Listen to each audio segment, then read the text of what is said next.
Recent గా తెలంగాణ రాజకీయాల్లో మనం చూసుకున్నట్లయితే కొండా సురేఖ గారు సమంత అలాగే నాగ చైతన్యపై ఒక కామెంట్ అయితే చేయడం జరిగింది. అదేమిటంటే సమంత నాగ చైతన్య విడిపోవడానికి గల కారణం కేటీఆర్ గారని చెప్పడం జరిగింది.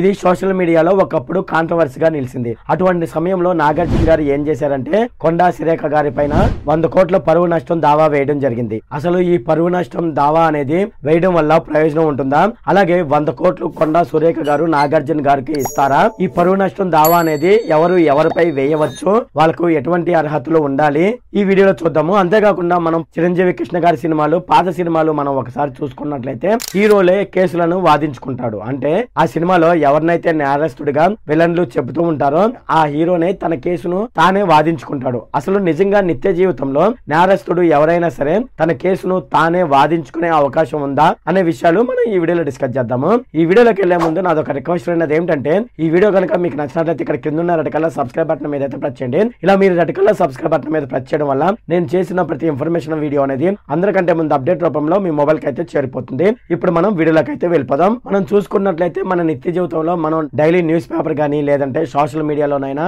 ఎవరైనా సరే ఎక్కువగా యాక్టివ్ గా ఉన్న వాళ్ళకి ఈ విషయాలు అయితే తెలుస్తూ ఉంటాయి. అదేమిటంటే సెలబ్రిటీలు ఒకరిపై ఒకరు పరువు నష్టం దావా కేసు అయితే వేసుకుంటూ ఉంటారు. అది ఎంతంటే సుమారుగా కోట్లలోనైతే పరువు నష్టం దావా అయితే వేసుకుంటూ ఉంటారు. అయితే పరువు నష్టం దావా కేసు వేసిన తర్వాత ఆ కేసు ఏమవుతుంది అనే విషయం దాని తర్వాత ఎవరికి తెలియదు. అసలు అటువంటి కేసులు వేయొచ్చా అనేది ఇప్పుడు చూద్దాము. పరువు నష్టం దావా కేసుని డిఫామేషన్ అని పిలవడం జరుగుతుంది. ఈ డిఫామేషన్ అనేది 2 రకాలుగా ఉంటుంది. ఒకటి వచ్చేసేసి సివిల్ డిఫామేషన్, 2 క్రిమినల్ డిఫామేషన్. ఇక సివిల్ డిఫామేషన్ అంటే ఏంటనేది ఇప్పుడు మనం చూద్దాము. సివిల్ డిఫామేషన్ అంటే తమ పరువుని తీసిన వాళ్ళకి ఆర్థికంగా గుణపాఠం చెప్పాలని, తమ పరువుని తీసి మానసికంగా తమను కృంగదీసినందుకు గాను పరువు నష్టానికి అలాగే తమకు కలిగిన బాధకు పరిహారంగా ఎదుటి వ్యక్తికి కోర్టు వారిచే జరిమానా విధించే విధంగా డబ్బు రూపంలో ఆ నష్టపరిహారాన్ని చెల్లించాలని, ఆ డబ్బులను ఎవరైతే పరువు పోయిందో వాళ్ళకు అందించే విధంగా చేయడాన్ని సివిల్ డిఫామేషన్ అని అంటారు. ఇలా కోర్టులో వేసే వ్యాజ్యాన్ని ఆర్థిక పరువు నష్టపరిహార వ్యాజ్యం అయితే వేయడం జరుగుతుంది. ఇక క్రిమినల్ డిఫామేషన్ అంటే ఏంటనేది ఇప్పుడు మనం చూద్దాము. తమని భౌతికంగా బాధించి మానసికంగా వేధించి తమ పరువును తీసిన వాళ్లకు శిక్ష పడాలని అలాగే వాళ్ళు జైలుకు వెళ్లాలని వేస్తారు. ఈ సివిల్ డిఫామేషన్ లో డబ్బులతో పాటు నేరం కూడా ఉంటుంది.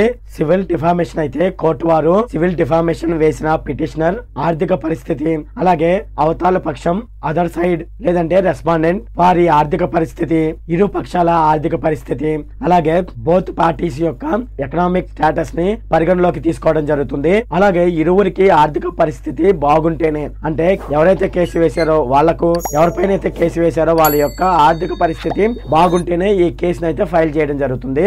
ఎటువంటి ఆస్తుపాస్తులు లేని వాళ్ళు అలాగే 1 రూపాయి కూడా ఆదాయం లేని వ్యక్తిపై కేసు వేస్తే ఆ కేసు అయితే వీగిపోతుంది, అంటే నిలబడదు. జరిమానా కట్టగలిగే స్తోమత, భరించగలిగే స్థితి, ఆస్తుపాస్తులు అలాగే ఆదాయం అలాగే రాబడి, దీన్ని ఇంగ్లీష్ లో చెప్పాలంటే ఇన్కమ్ అలాగే ఇన్కమ్ సోర్స్ ఉన్న వారి మీద మాత్రమే కేసు వేయాలి. ఒక్కొక్క సందర్భంలో పై చెప్పినవన్నీ వాళ్ళకు ఉన్నవాళ్ళు లేవనేది నిరూపించాలి. కొంతమంది మీరు చూసుకున్నట్లయితే పరువు నష్టం కేసు అయితే 100 కోట్లు అని వాళ్ళైతే కేసు వేస్తూ ఉంటారు. అయితే అలా 100 కోట్లు అడిగితే సరిపోదు. ఆ 100 కోట్లకు సరిపడా కోర్టుకైతే ఫీజు చెల్లించవలసి ఉంటుంది.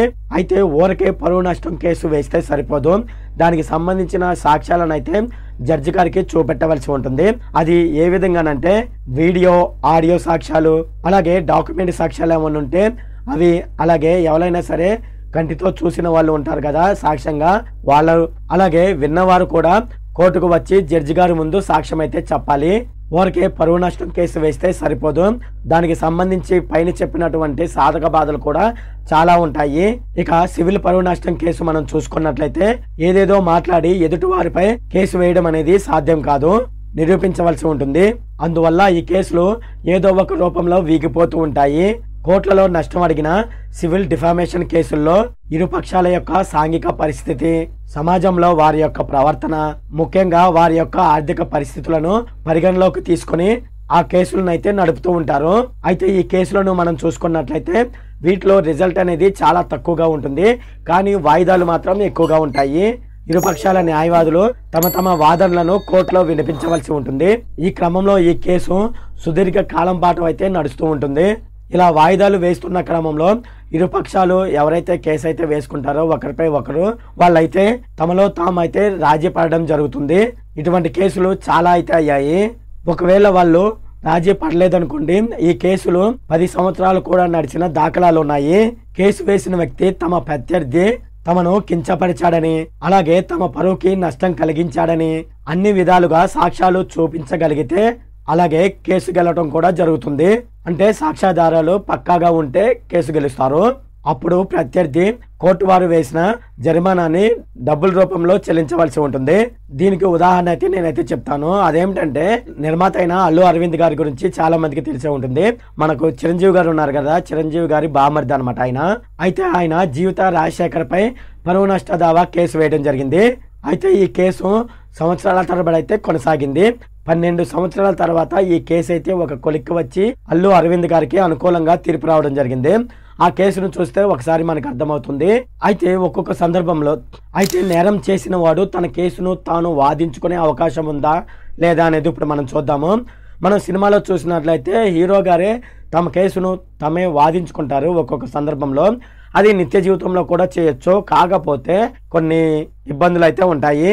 క్రిమినల్ కేసులైనా సరే అలాగే సివిల్ కేసులైనా సరే కక్షదారు అంటే ఎవరైతే నేరస్తుడిగా పరిగణించడం